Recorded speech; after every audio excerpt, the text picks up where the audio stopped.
You're listening to Inspire Change, a broadcast that strives to educate, motivate, and empower men to challenge traditions of masculinity. To guide us through the intricacies and intersections of emotions, relationships, and male identity is renowned psychologist, author, and speaker Gunter Swoboda. This is Inspire Change. I want to introduce a tradition here for this podcast and all future podcasts, wherein I'd like to respectfully acknowledge the Gadigal people of the Eora Nation.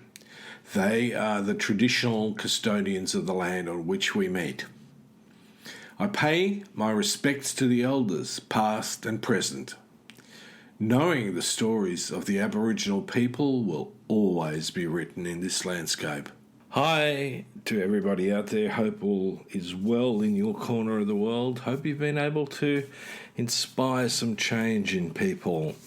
Now, this particular podcast is going to carry on from the last one, which is all about a dude called Andrew Tate, who expresses some pretty extremist views in the field of gender, but also just in general about what masculinity is supposed to be like according to the wisdom of Tate. Wisdom in inverted commas for those of you who are a little bit challenged in picking up my sarcasm, which can be slightly subtle. So here's the problem. It is Andrew Tate in some respects, but he's only one of many in this space. So I talked a little bit about him specifically in the last podcast. Now, ironically, since then, I've had a number of discussions with teachers and parents about what to do with this sort of stuff, especially parents who've been experiencing their teenage boy, generally speaking around 15, 16, coming out with the sorts of things that Andrew Tate says, or at least that they purport that he says. Now, the challenge with Andrew Tate is that in some interviews, the man sounds almost rational, and, you sort of sit back and go, oh, well, what he's saying just there is actually not bad.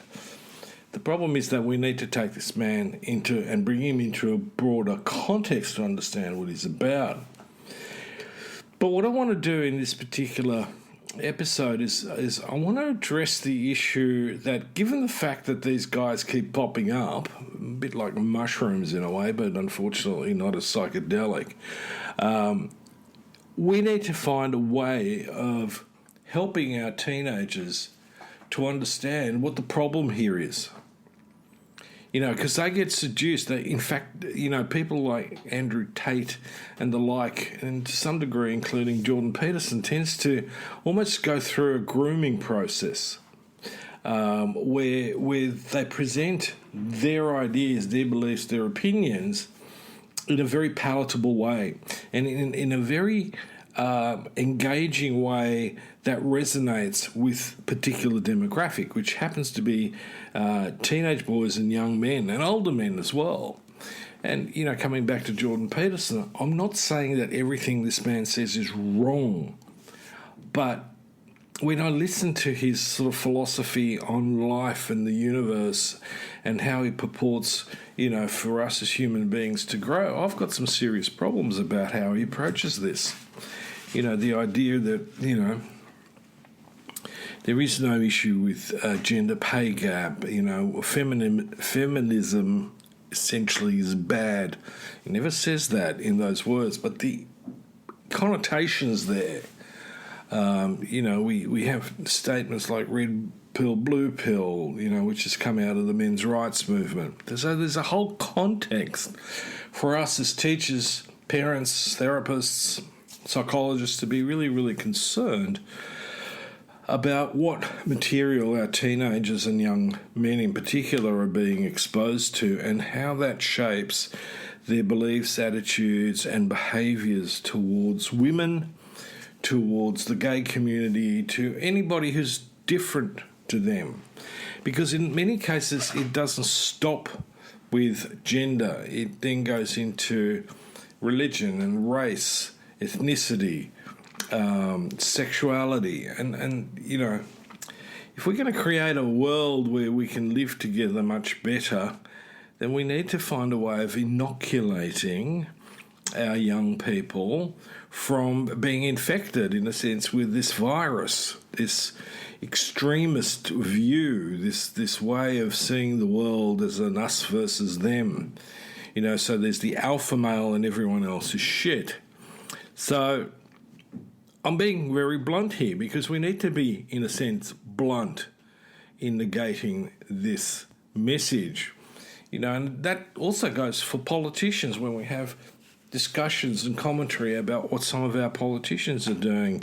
We can't just beat around the bush in a way. We need to actually get straight down the line and target exactly what the problem is with what some of these people are saying and the consequences of what might happen if we take their word for it. In economics, I often talk about, how, neoliberalist economics was sold to the population as being a good thing, and that was that if we give the wealthy, tax breaks, that money is going to trickle down into the rest of the economy. Well, there's no evidence that supports that. So here's some suggestions that I have made to parents and teachers and, some psychologists that I work with about how we need to tackle this with boys, because I get tested a lot to see where I stand by the boys that I work with. And a lot of it has to do, and, as a therapist or as a psychologist, I can't say, well, that's not what we're here to do. I'm here to treat their anxiety or their depression and so on. And I think that is a much too narrow view of my role as a psychologist. I'm a role model in many respects. My bigger aim in a young person's life is to help them become healthy and maintain a healthy lifestyle. When we have people like Andrew Tate, who was involved in kickboxing and, the sort of very, in a sense, in a blood sport, I'm not sure that's healthy. And then on top of that, we have his attitudes about women, about homosexuals and so on, also not healthy. So I think it behooves us morally and ethically to be able to have meaningful conversations with the people that we work with, but also our children and our partners, and about how they're going to deal with this. So since the last podcast, someone actually sent me an article that was in ABC News, an Australian broadcasting service, which basically the headline says, Adelaide schools send home information on how to discuss Andrew Tate with children. And I read through it, and in a sense, my first reaction was, one of excitement, and also, secondly, of relief that I can see that there's stuff being done that is directly dealing with this particular problem. Because a large part of our kids' education, young men's education, appears to come from the internet rather than from the family and schools. And that includes stuff about attitudes, beliefs, opinions, and values. So the particular school that they cite there is a place called Unley High School. And they emailed an information sheet to carers last Friday. And another school also sent out similar information. And it basically, takes the approach that as a school we don't endorse the views of Andrew Tate. And we do not want to perpetuate these through the school. Seriously important point. In communication, there's a convention that says if you are silent when someone says something, then you're essentially in agreement with them. And so we need to directly address this. And one of the first things that they suggest in how to tackle this, and especially from teachers, is that, don't shush the discussion, but ask questions from a perspective of curiosity and non-judgment. And I'm going to go into a bit more detail about that. So they've also sent letters out to the parents to let parents know that they need to have a chat with who this bloke is and what he's about, and have a conversation with the teenager, with their child, about the problems, about what's coming out of this person's mouth. And with it came a very interesting Instagram flyer addressed to teachers about what not to do and what to do in a situation where they're exposed to a student who's mouthing and perpetuating Andrew Tate's belief system, basically. And I thought it was really, really good. And I'd like to actually see a lot more of this. So when I talk with parents and teachers, one of the things that I get them to do is not necessarily to just focus on the content of what's being said, but much more importantly, as the article in the newspaper says, is that we first of all take an approach of curiosity. Now, I'm not sure if I can be completely non-judgmental about this. In fact, I think as I'm talking about it, that inherently I am, in addressing this, I am making a judgment, and I don't think it's a bad one. And that is that this stuff is not acceptable. Now, what I often teach, both to therapists but also to parents, is a process called a Socratic dialogue. And the question that I always get is, well, not so much who Socrates is, because most people know Socrates is Socrates from a very, very funny movie. I'll leave you to look that up. If you haven't seen it, do yourself a favour, tune in. It's hilarious. Keanu Reeves is in it, and he's brilliant. Many, many years ago. So Socratic dialogue is fundamentally a method of assisting people to determine how accurate and helpful certain thoughts may be. Okay? And so through a system of questions, and most of them are actually pretty straightforward and simple, we begin to unpack the issue from a level of respectful curiosity. So I'm not putting the teenager down, I'm not shouting him down, I'm not, lecturing about how wrong he is, but I'm rather going to come at it and go, okay, so when you said this, where did you get that from? It's usually an opening question, or it might be, oh, that's an interesting point of view. How did you arrive at that? Right? So internally I might be making a judgment, but I'm not expressing that judgment at the person. What I'm going to be looking at is shifting that to the behaviour. And so in Socratic dialogue, the first thing that we're really striking to do is to clarify the thought or thoughts or the belief system. And then begin to help, the teenager, the student, your child to critically explore and examine either the thought or the belief system. So it might be, so that's really interesting that you don't see that women can ever be equal to men. What makes you say that? How do you define equality? What is it that makes you think about equality in that sense? The other part that's really important in this context is to go to exploring where this comes from. So again, where did you hear this? And a lot of teenagers have gotten pretty coy about it, and so they might give you a really sort of fluffy answer. But stay with it. And go, well, is there someone that you have been listening to, either as a podcast or a vlog or, whatever? Do you mind sharing that with me? Okay, one of the things that I find really, really useful in unpacking this and beginning to inoculate boys, with a way of critically analysing things is by actually sitting down together with them and watching a video. I've done that on numerous occasions with the boys that I work with, where I go, where did you get it from? Oh, okay, so this is on YouTube. How about you and I watch it together? And they're often really surprised because a lot of them know where I'm coming from, and so initially they might be a bit sort of reluctant to do it. But when I invite them to sit with me and to actually address this, it breaks some of the tension between the two of us.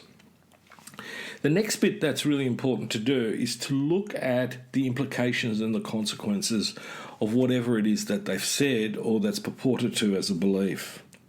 And then as a final step is to go, look, why don't we take a look at some alternatives? Now, in my case, that's generally relatively simple because I have a very clear model about patriarchy and how that influences men, psychologically, but also socially and historically and so on, what the consequences of that are. And, in some instances, I've had fairly robust discussions with the boys that I'm working with, but they've always been generally fruitful. And interestingly enough, the majority of them, in fact, probably all of them, at some point will let go of the sort of stuff that they're hearing from, people like Jordan Peterson or Andrew Tate. And I don't want to put those two in the same basket, but in a sense, they've almost attached themselves to each other in a way. The idea that we should, be monsters. I've got a serious problem with that. We've got enough monsters in the world. We don't want to sort of generate more of them.